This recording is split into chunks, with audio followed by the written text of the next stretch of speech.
Jemaat GBI Maple Park yang dikasihi Tuhan, kembali lagi dalam ibadah KTM Maple Park.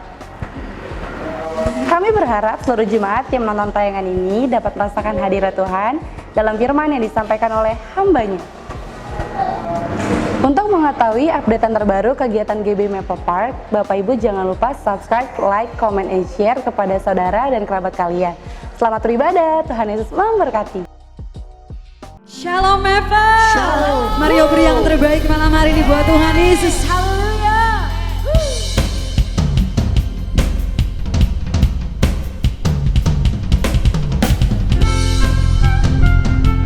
Ajaib Engkau Tuhan dalam hidup kami.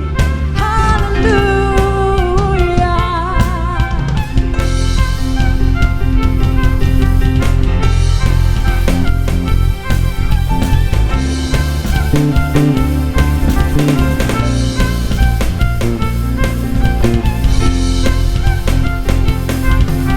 Tak terbayang kebesaranmu dan tak terbanding kekuatanmu Tuhan. Kau megah bagiku segenap jiwa dan pengharapan, laku serahkan untuk rencanamu Tuhan. Kau raja atasku, hanya Kau yang layak ditinggikan.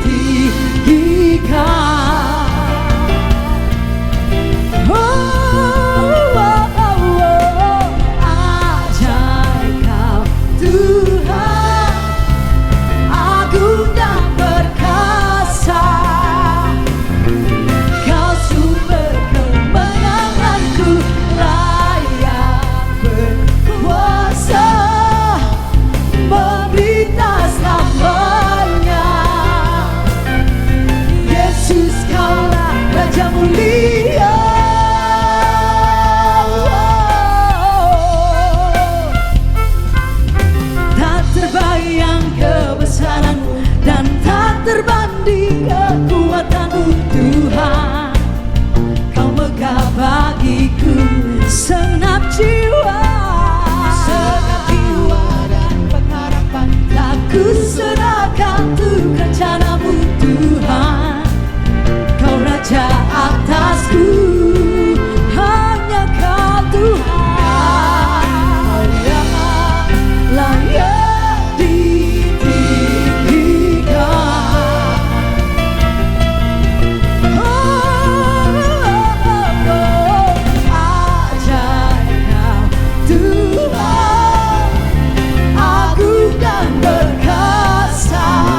setiap musim hidup kami Tuhan. Apapun yang terjadi kami tetap mau bilang Engkau baik Tuhan. Engkau dahsyat buat setiap kami Tuhan. Kami mau masuk lebih lagi dalam tahta-Mu yang kudus Yesus. Haleluya Yesus. Haleluya Yesus.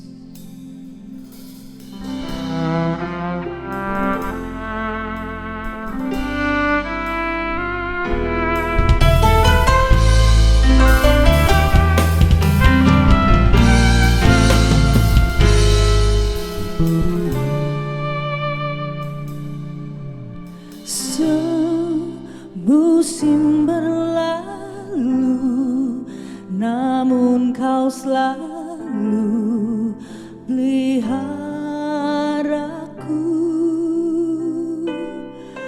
Kasih dan setiamu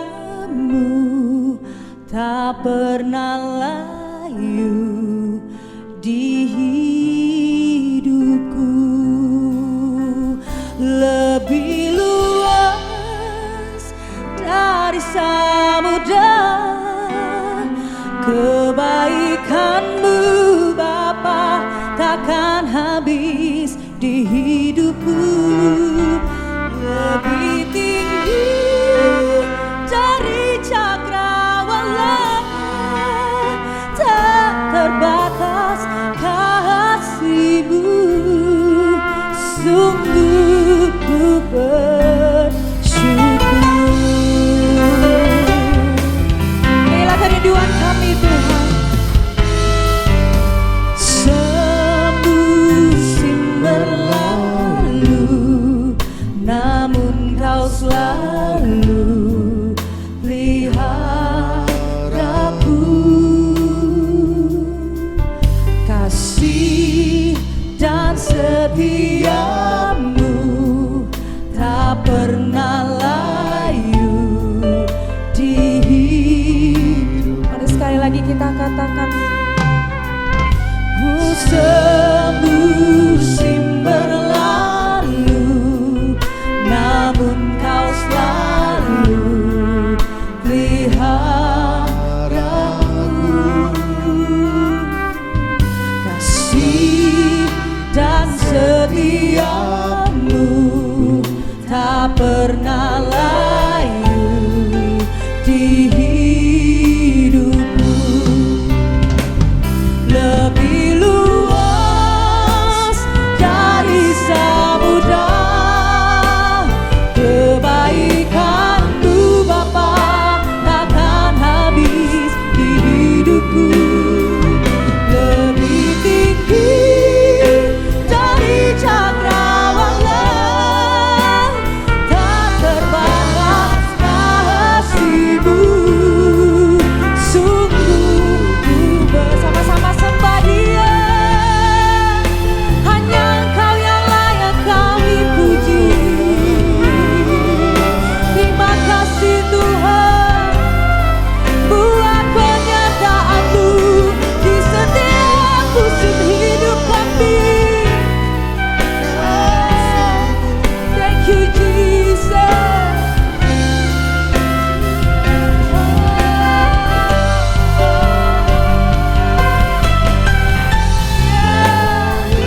Engkau dahsyat buat setiap kami Tuhan.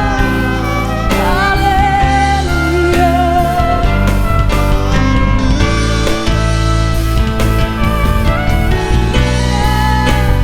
Engkau ajaib Tuhan.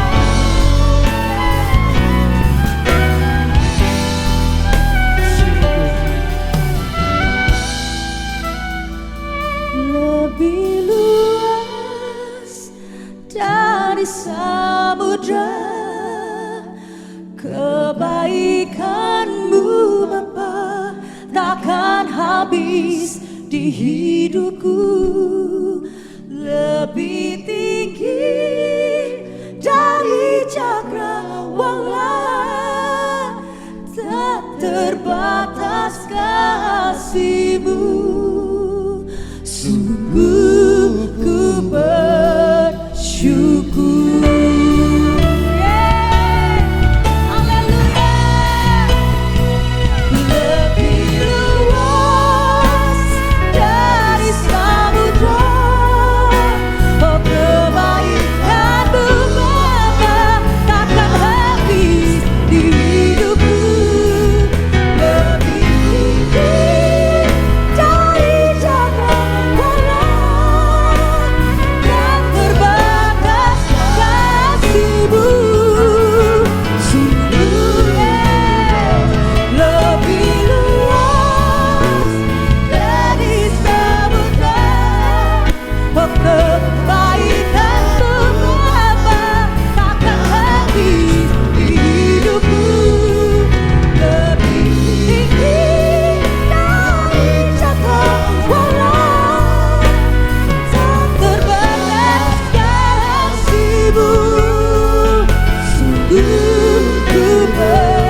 ku bersyukur.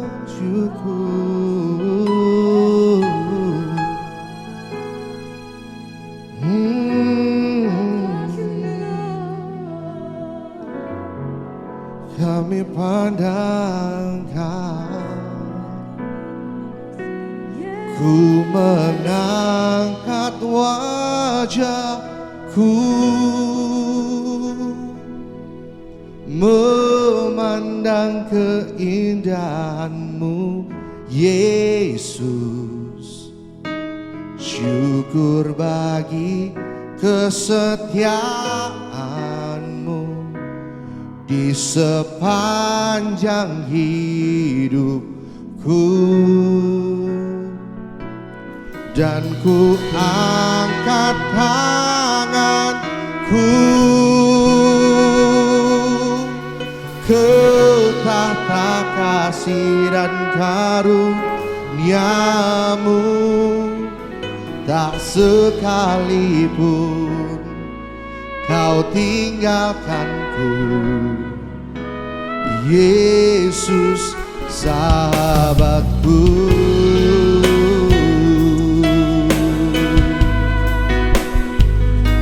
Kau sahabat kami Tuhan. Haleluya.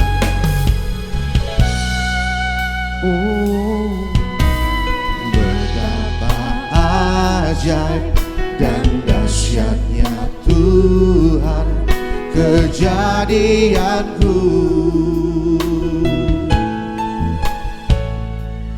Kau menenun diriku serupa gambaran-Mu, oh. Sungguh berharga di mata-Mu Tuhan kehidupanku.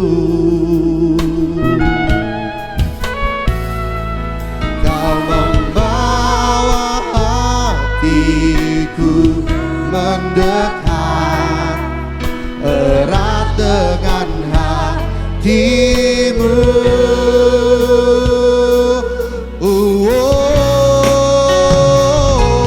Ku mengangkat wajahku, memandang keindahan-Mu, Yesus. Syukur bagi kesetiaan-Mu di sepanjang hidupku. Dan ku angkat tanganku ke tahta kasih dan karunia-Mu. Tak sekalipun Kau tinggalkanku, Yesus sahabatku. Kita buka tangan sekali lagi dari awal. Betapa ajaib dan dahsyatnya Tuhan kejadianku. Kau menenun diriku serupa gambaran-Mu, oh. Sungguh berharga di mata-Mu Tuhan kejadianku.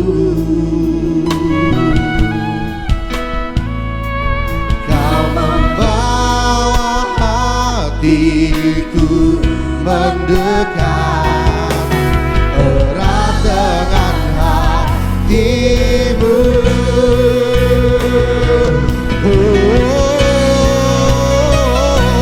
Ku mengangkat wajahku, memandang keindahan-Mu, Yesus. Syukur bagi kesetiaan-Mu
Bapa di surga, kami bersyukur untuk kebaikan dan anugerah-Mu sampai saat ini kami boleh menikmatinya.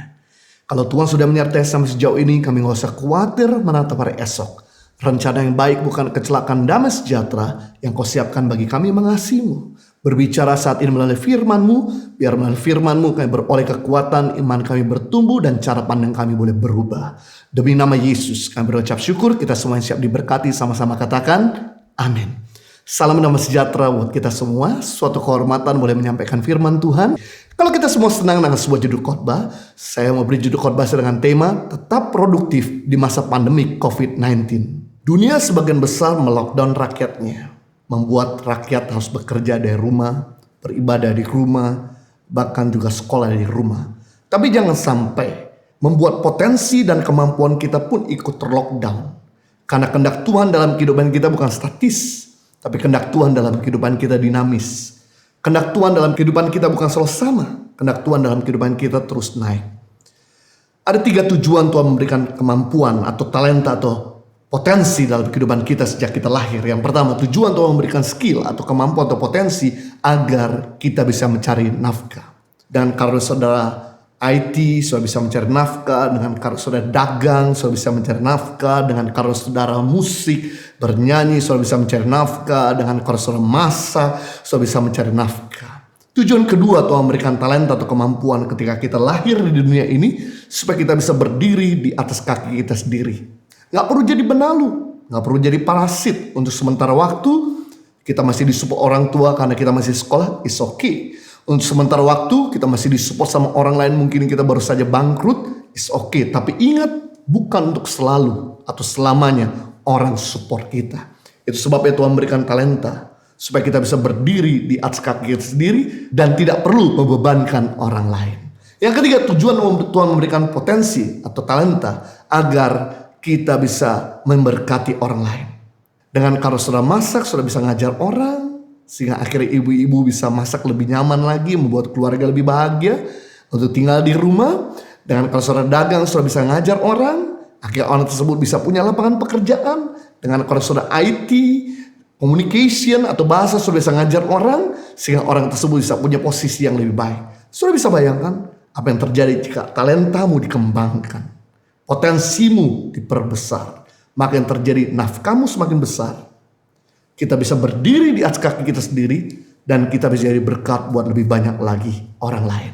Kita belajar ada 4 hal bagaimana untuk tetap produktif di masa pandemi COVID-19. Yang pertama, makin melekat pada pokok yang benar. Yohanes 15 ayat 5, akulah pokok anggur dan kamulah ranting-rantingnya. Barang siapa tinggal dalam aku dan aku dalam dia, ia berbuah banyak. Sebab di luar aku kamu tidak dapat berbuat apa-apa. Yesus mengajarkan sebuah analogi bahwa dialah pokoknya dan kitalah rantingnya. Memang yang didekati burung dan orang-orang atau manusia biasanya ranting. Karena ranting berbuah, berdaun, berbunga. Tapi ketahuilah, sekalipun ranting itu kelihatannya spektakuler, begitu dia lepas dari pokok, maka ranting akan segera kering dan mati. Sama hal dalam hidup ini, sekalipun kita punya latar belakang keluarga yang berada, kita fasih bicara, kita punya talenta baik, tapi kalau kita gak nempel sama pokok yang benar, lama-kelamaan kita akan kering dan kita tidak lagi produktif. Namun sebaliknya, sekalipun kita bukan lahir dari keluarga berada, sekalipun kita gak fasih bicara, sekalipun kita gak punya talenta yang banyak, tapi kalau kita nempel sama pokok yang benar, maka dia akan membuat kita nothing jadi something, yang zero jadi hero, yang minus jadi surplus. Rata-rata tokoh-tokoh dalam Alkitab Perjanjian Lama dan Perjanjian Baru, mereka punya latar belakang yang biasa-biasa. Latar belakang mungkin sebagian besar yang mereka buruk. Tapi karena mereka melekat pada pokok yang benar, mengakibatkan mereka menjadi orang-orang yang cemerlang dan memuliakan Tuhan dan memberkati banyak orang. Yusuf salah satunya dilahirkan di keluarga disfungsional. Ayahnya punya istri 4. Bahkan dia dibenci oleh kakak-kakaknya. Dan dia pernah dibuang jadi budak, dijual jadi budak di Mesir. Bahkan dia pernah salah mengerti sehingga dia dipenjarakan, difitnah sama keluarga Potifar. Tapi yang menarik karena Yusuf selalu melekat pada pokok, mengakibatkan Yusuf tetap produktif sekalipun ada dalam penjara, sekalipun dia jadi budak. Sementara Firaun tidak bisa menerjemahkan mimpinya, akhirnya Yusuflah satu-satunya di dunia yang mampu menerjemahkan mimpi Firaun. Yusuf tidak punya latar belakang pendidikan yang baik. Kan dia jadi budak. Yusuf ditinggalkan oleh keluarganya. Yusuf tidak punya uang di rekening bank. Yusuf bahkan jauh daripada teman-teman. Tapi Yusuf tetap produktif karena dia melekat pada sumber yang tepat. Yang kedua, Musa punya latar belakang anak budak Yahudi. Mantan pembunuh. Tidak fasih bicara. Tapi karena dia melekat pada pokok, sampai Alkitab berkata dia sempat berpuasa 40 hari 40 malam di Gunung Sinai. Mengakibatkan Musa menjadi pemimpin Israel yang paling spektakuler yang pernah ada di dalam Alkitab Perjanjian Lama. Berikutnya, Daud punya latar belakang gembala kambing domba yang cuma ngurus 2-3 ekor. Tidak dianggap anak oleh orang tuanya. Bahkan tidak dianggap keluarga oleh kakak-kakaknya. Pernah berzina, bahkan membunuh. Tapi karena dia terus melekat pada pokok yang benar, mengakibatkan Daud menjadi pahlawan gagah perkasa. Raja Israel yang paling powerful. Bahkan Alkitab mengatakan Daud adalah the man after God's own heart. Orang yang berkenan di hati Tuhan. Dan dari Daud lahirlah sang juru selamat. Mungkin kita punya latar belakang yang tidak baik, buruk seperti Daud. Tapi kalau kita melekat pada pokok, maka yang terjadi kita akan melahirkan hal-hal mulia. Daniel punya latar belakang kawanan perang, dibenci oleh sekelilingnya. Tapi karena dia melekat pada pokok, Daniel 6 ayat 10, dia selalu berdoa sehari 3 kali kepada Tuhannya. Mengakibatkan Daniel memiliki hikmat 10 kali lebih cerdas daripada orang-orang di zamannya. Petrus, seorang nelayan miskin, pengecut, sombong, bukan cuman nyangkal Yesus 3 kali, tapi mengutuk Yesus 3 kali. Tapi karena dia melekat pada pokok, mengakibatkan Petrus menjadi seorang penjala jiwa. 1 kali khotbah 3.000 orang diselamatkan. Luar biasa, kita 3.000 kali khotbah belum tentu satu pun diselamatkan. Menjadi rasul yang paling dihormati. Saulus, seorang penganiaya jemaat, pembunuh, keras kepala. Tapi begitu dia melekat pada pokok, menjadi seorang perintis gereja terbesar di Perjanjian Baru. Bahkan menjadi pengajar terbaik dan juga penulis Alkitab terbanyak di perjanjian baru. Saya percaya bahwa kita semua mungkin merasa dalam masa COVID-19 ini nothing, merasa udah sulit lagi untuk bisa berkembang. Ketahuilah, kalau orang-orang di toko-toko Alkitab, mereka punya latar belakang buruk, tapi ketika nempel sama pokok, membuat mereka jadi orang yang cemerlang. Maka hal yang sama Tuhan bisa kerjakan dalam kehidupan saudara. Yang menarik, your nearness determine your likeness. Kedekatan kita sama Tuhan akan membuat kita serupa dengan Tuhan. Kalau kita dekat sama orang timur, logat kita akan mirip-mirip orang timur.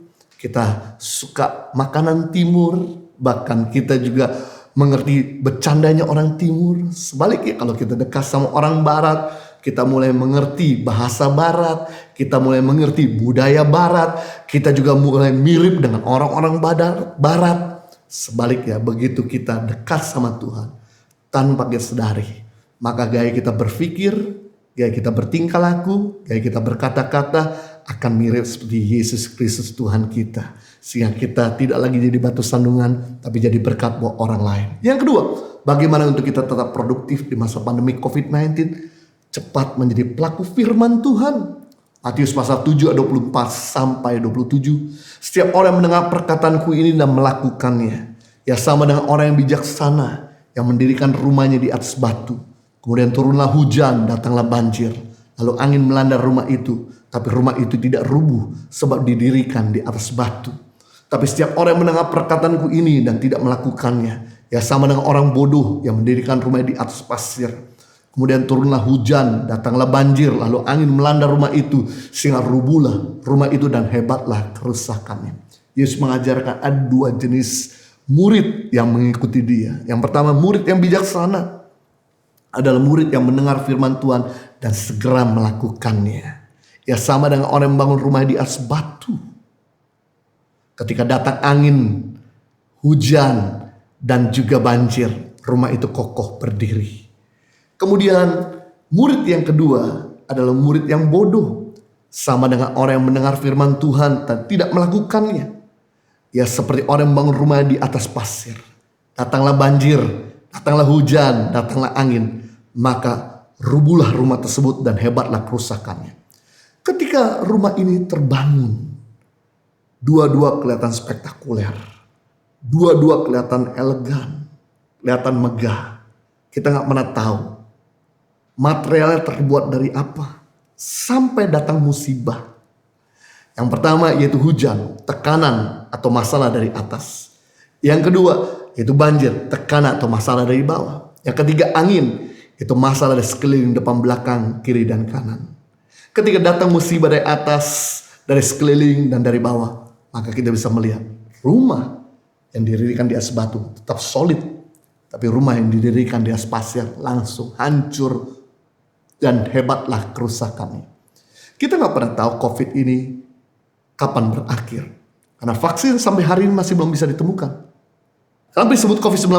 Karena muncul di tahun 2019. Kita gak pernah tahu ada COVID nanti 25 atau COVID 45. Tapi selama kita membangun rumah tangga kita didasari oleh menjadi pelaku firman Tuhan.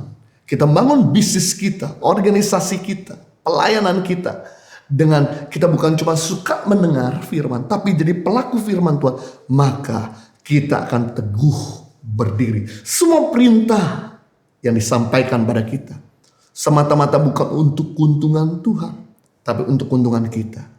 Anda mau melakukan firman, Anda tidak mau melakukan firman, Tuhan tidak pernah rugi. Yang rugi kita kalau kita tidak melakukannya. Itu sebabnya penting untuk kita mengindahkan, yaitu suara Tuhan dan cepat melakukan firman Tuhan. Karena ada begitu banyak orang yang banyak dengar firman Tuhan, tapi hidupnya gak pernah berubah. Kenapa? Karena mereka tidak melakukannya. Tapi ada begitu banyak orang juga yang mendengar firman Tuhan hidupnya berubah. Kenapa? Karena mereka cepat menjadi pelaku firman Tuhan. Yang ketiga, bagaimana untuk kita tetap berinovasi? Bagaimana untuk kita tetap produktif di masa pandemi COVID-19 ini? Gampang beradaptasi. Mudahlah untuk beradaptasi. Jangan jadi orang yang sukar kaku untuk berubah. Roma 12 ayat 2, janganlah kau menjadi serupa dengan dunia ini, tapi berubah oleh pemburuan budimu, sehingga kamu dapat membedakan mana kehendak Allah, apa yang baik, yang berkenan pada Allah, dan yang sempurna. Rasul Paulus sedang mengajarkan dan memberitahu kepada jemaat di Roma dan pada kita semua untuk kita bisa berubah dari cara berpikir yang lama, berubah dari cara hidup yang lama. Musuh terbesar dalam hidup ini bukan orang yang ada di depanmu. Musuh terbesar dalam kehidupan kita bukan orang yang ada di sekeliling kita, tapi musuh terbesar dalam kehidupan kita adalah diri kita sendiri. Yang kita perlu lakukan adalah mulai beat kemampuan kita kemarin. Mulai taklukkan keberhasilanmu minggu lalu. Mulai kalahkan kemenanganmu bulan lalu. Karena yang jaya kemarin, hari ini belum tentu jaya. Yang canggih kemarin, belum tentu hari ini menjadi canggih. Kenapa? Karena akan muncul yang baru-baru, yang lebih canggih lagi. Charles Darwin berkata, bukan spesies yang terkuat yang mampu bertahan hidup, tapi spesies yang mampu beradaptasi, yang bisa bertahan hidup. Perhatikanlah, dinosaurus yang besar, yang ganas, yang kuat, sekarang batang hidungnya udah gak ada. Kenapa? Karena mereka tidak mampu beradaptasi. Jangan cuma jadi orang yang bisa beradaptasi ketika musim dingin pakai jaket, musim panas pakai celana pendek, tapi jadi orang yang bisa beradaptasi kepada situasi yang buruk datang dalam hidup kita. Jadi jangan salahkan keadaanmu. Kenapa COVID ini terjadi? Kenapa masalah ini terjadi? Kenapa orang mengkhianati? Yang kita perlu lakukan, mari kita merubah diri kita. Mari kita upgrade diri kita. If you not innovate, you will die. Kalau Anda nggak berinovasi, Anda akan mati. Ingat, raja handphone tahun 1990 adalah Nokia.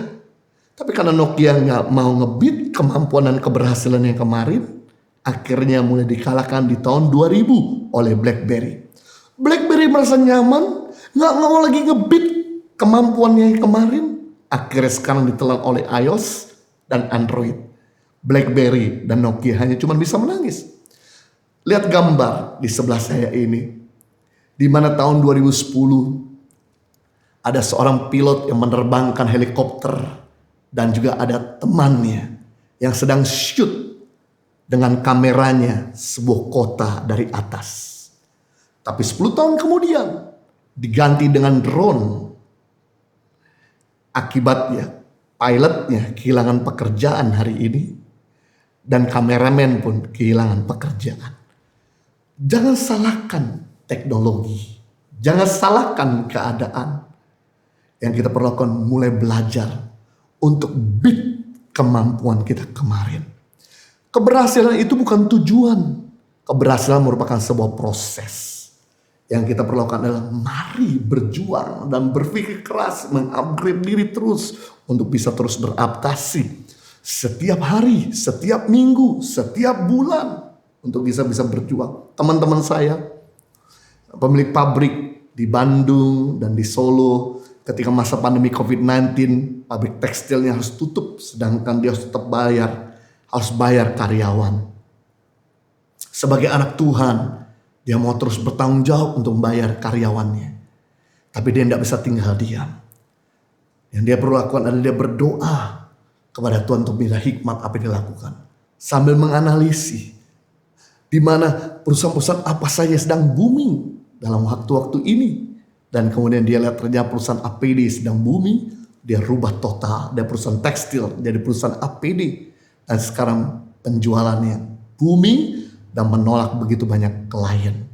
Sama dengan kami ketika masa masuk pandemi COVID-19 ini, kami gak lagi bisa menjual merchandise di offline. Sementara kami melayani di beberapa tempat. Kami gak bisa tinggal diam karena kita tahu bahwa merchandise ini keuntungan sepenuhnya untuk menolong anak-anak pendidikan di pedalaman Indonesia untuk bisa terus belajar. Yang menarik adalah ketika kami coba berupaya untuk merubah dari penjualan offline ke online, memang kita gak langsung lancar. Kita gak langsung berhasil. Kita berusaha merangkak tapi masih gak kelihatan hasilnya. Kami coba berdoa, Tuhan tunjukkan teman kami. Memang ahlinya di e-commerce. Dan kemudian saya minta tolong sama teman saya. Dia mulai coaching, dia mulai bimbing, dia mulai arahkan, dia mulai tuntun dengan membantu kami untuk bisa masukkan di Tokped dan Shopee dan sebagainya. Dan sekarang ini penjualan kami bisa naik dan kami bisa terus membayar gaji karyawan kami. Guru-guru di pedalaman dan anak-anak masih bisa tetap makan. Memang sistem belajar mengajar di pedalaman sekarang ini berbeda. Kendalanya di pedalaman Indonesia tidak ada listrik dan tidak ada signal telepon. Apalagi dengan peraturan sekarang tidak boleh ada perkumpulan di mana anak nggak boleh belajar datang ke sekolah. Akhirnya kami merubah sistem mengajar belajar dengan yaitu guru-guru kami datang ke rumah anak-anak mengajar secara private. Di situ guru-guru kami selalu membawa, setiap bulan sekali membawa sembako kepada anak-anak. Dan guru-guru kami mulai mendoakan anak-anak, mulai kemudian memahami keluarga anak-anak, mulai membimbing bukan cuma anak-anak dan orang tuanya. Kami bisa melihat perubahan-perubahan yang sangat signifikan dan dahsyat terjadi di daerah-daerah pedalaman Indonesia.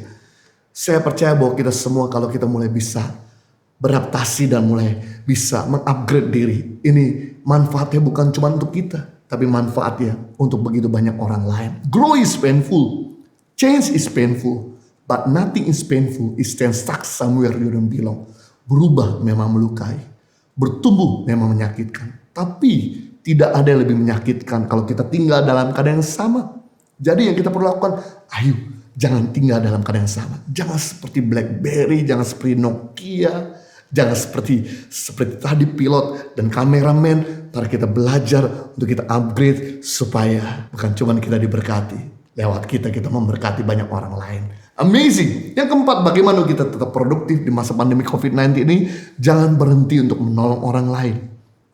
Roma 15 ayat 1, kita yang kuat wajib menanggung kelemahan orang yang tidak kuat. Janganlah kita mencari kesenangan diri sendiri. Setiap orang di antara kita wajib mencari kesenangan sesama demi kebaikan untuk membangunnya. Artinya, mari kita yang bisa makan, tidur dalam keadaan perut kenyang. Bantulah buat mereka yang tidur dalam keadaan perut lapar. Kita yang punya pekerjaan, mari bantu buat mereka yang kehilangan pekerjaan. Kita yang bisa tinggal di rumah, sementara begitu banyak orang-orang yang tinggal di jalan. Mari kita bisa berpikir untuk melakukan sesuatu buat mereka yang tinggal di jalan. Apa yang terjadi kalau mereka semua yang dalam kondisi terpuruk gak dibantu, atau mereka yang kehilangan pekerjaan kita gak berdayakan, ketika mereka gak bisa tahan pada perut yang lapar, atau melihat anaknya yang dalam keadaan kelaparan, maka mereka gak sungkan-sungkan untuk membuat hal-hal anarkis. Inilah yang dilakukan justru lewat masa COVID-19 ini. Tangan Pengharapan biasa cuma fokus di pedalaman Indonesia, pendidikan anak-anak. Tapi sejak masa COVID-19 ini kita mulai membantu kota-kota di mana banyak orang-orang yang gak bisa bekerja lagi, gak punya tempat tinggal lagi. Kami komitmen untuk memberikan setiap minggu 350 makanan siap saji, berikut dengan sarung, berikut juga dengan anti lotion, dan gak berhenti sampai di sini. Kami mulai hari-hari ini membantu mereka untuk memberikan tempat tinggal, kos-kosan dan support mereka supaya mereka bisa kembali tidur dalam keadaan yang nyaman bersama dengan keluarganya, bersama dengan anak-anaknya, sementara istri lagi hamil dan sebagainya. Lewat COVID-19 ini kami punya pelayan memberi komitmen setiap minggu 500 paket sembako minimal. Di minggu ini lebih daripada itu, untuk menolong mereka keluarga-keluarga yang gak bisa punya uang lagi untuk belanja.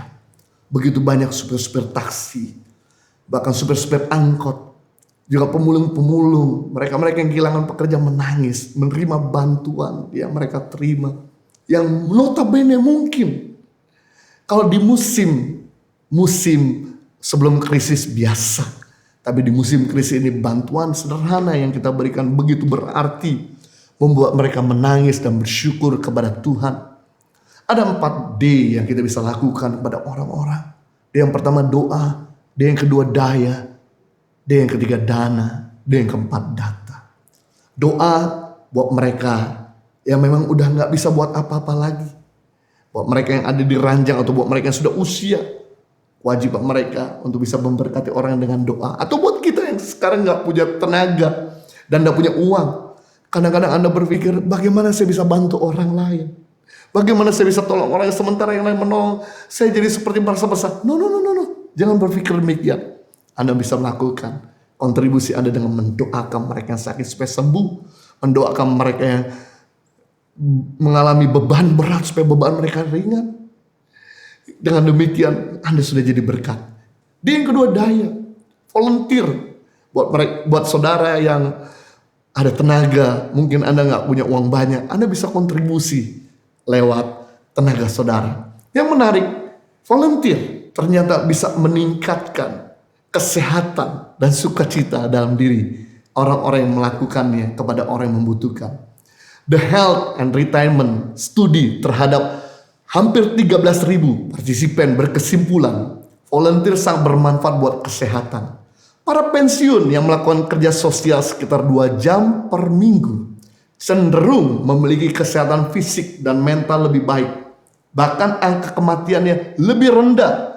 Ini dikutip oleh The American Journal of Preventive Medicine tanggal 11 Juni 2020. Pada masa wabah COVID-19, sekarang ini ada banyak kesempatan untuk kita bisa jadi volunteer, menjadi berkat, agar kita diberkati dan orang lain pun diberkati. Kita yang kuat wajib menanggung mereka yang lemah.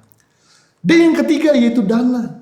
Bagi saudara yang punya dana, saudara nggak punya waktu, saudara nggak punya kesempatan untuk bisa volunteer, Anda bisa salurkan dana saudara.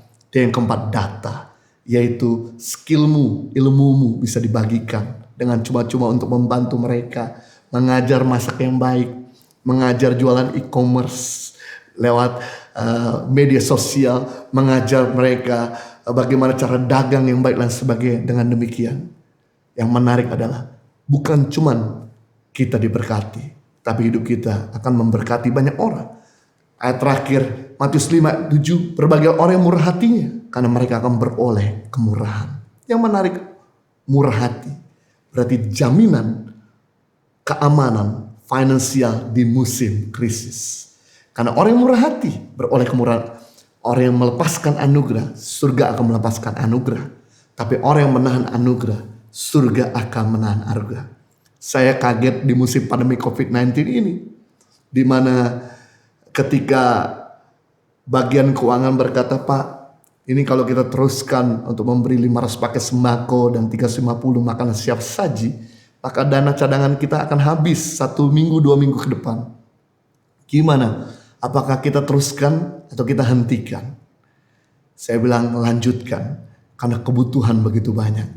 Dan yang luar biasa ketika kita mulai salurkan, sampai hari ini sudah hampir 19 minggu kami masih tetap bisa memberkati orang-orang tanpa ada henti-hentinya. Tentu ini semua gak lepas dari orang-orang baik seperti Anda. Tapi kalau kita sebagai pengelola tidak mau belajar untuk melangkah dengan iman dan menyalurkan, gak mungkin Tuhan mempercayakan dan menggerakkan hati orang-orang yang baik seperti Anda.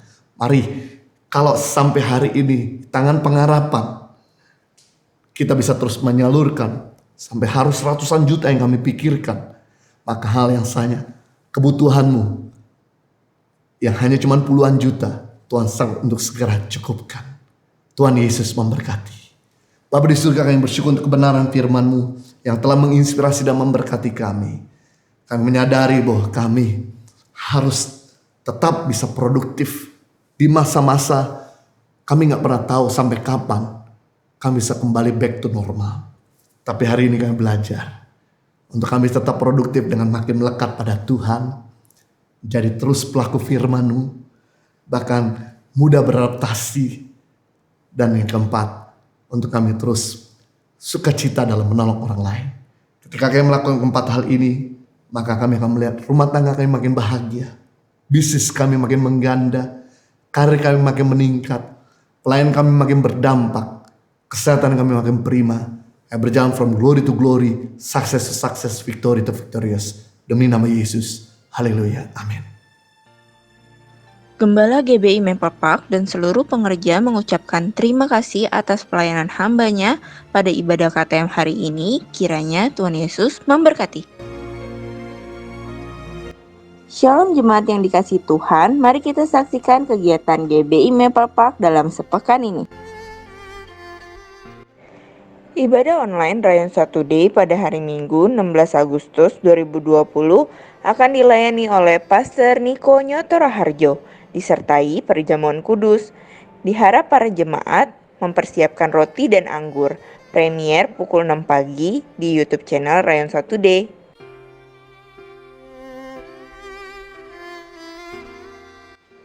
Departemen Kom Rayon 1D dan GBI Mepopak membuka kelas online Kom 200 yang dimulai pada tanggal 2 Agustus melalui aplikasi Zoom. Untuk pendaftaran dan informasi lebih lanjut, Bapak Ibu dapat menghubungi nomor berikut ini. Untuk jemaat yang ingin didoakan secara khusus, dapat menghubungi di nomor berikut ini. Untuk kegiatan GB Mepopak, Bapak Ibu dapat melihat sosial media kami di slide berikut ini.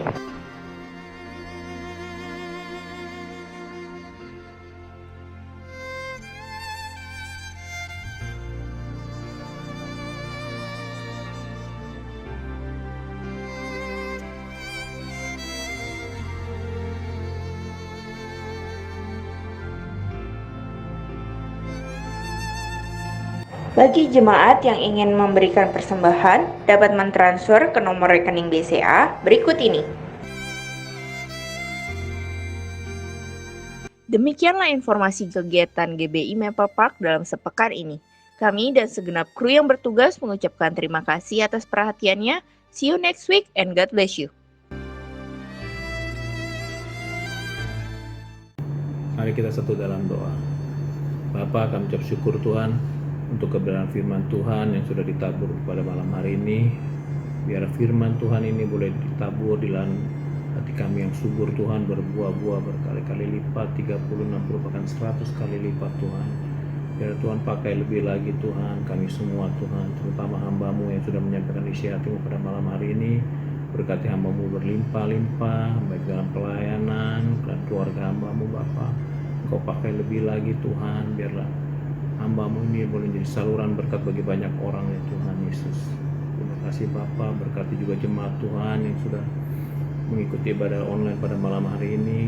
Berkati pekerjaan usaha mereka Tuhan berlimpah-limpah. Engkau membuka tingkap-tingkap langit, Engkau memberkati usaha pekerjaan yang mereka lakukan Tuhan. Engkau juga memberkati keluarga mereka, perlindungan yang sempurna atas para anak-anak-Mu ini ya Bapa. Jauhkan dari mara bahaya sakit penyakit apapun dari kehidupan mereka ya Tuhan. Tak lupa juga kami berdoa buat setiap persembahan yang boleh ditabur pada malam hari ini. Biar Engkau pakai persembahan ini Tuhan bagi memperluas kerajaan-Mu di muka bumi ini ya Bapa. Tak lupa kami berdoa buat pelayan-pelayan Tuhan yang melayani pada malam hari ini. Biar Tuhan berkati pelayanan mereka dimanapun mereka melayani. Boleh menjadi Tuhan berkat bagi banyak orang, kesaksian bagi banyak orang. Hadirat Tuhan dinyatakan melalui pelayanan mereka Tuhan. Terima kasih Tuhan. Berkati bangsa Indonesia, berkati kota Jakarta. Shalom bangsa Indonesia, shalom kota Jakarta. Biarlah kasih Bapa dicurahkan atas bangsa dan kota ini Tuhan.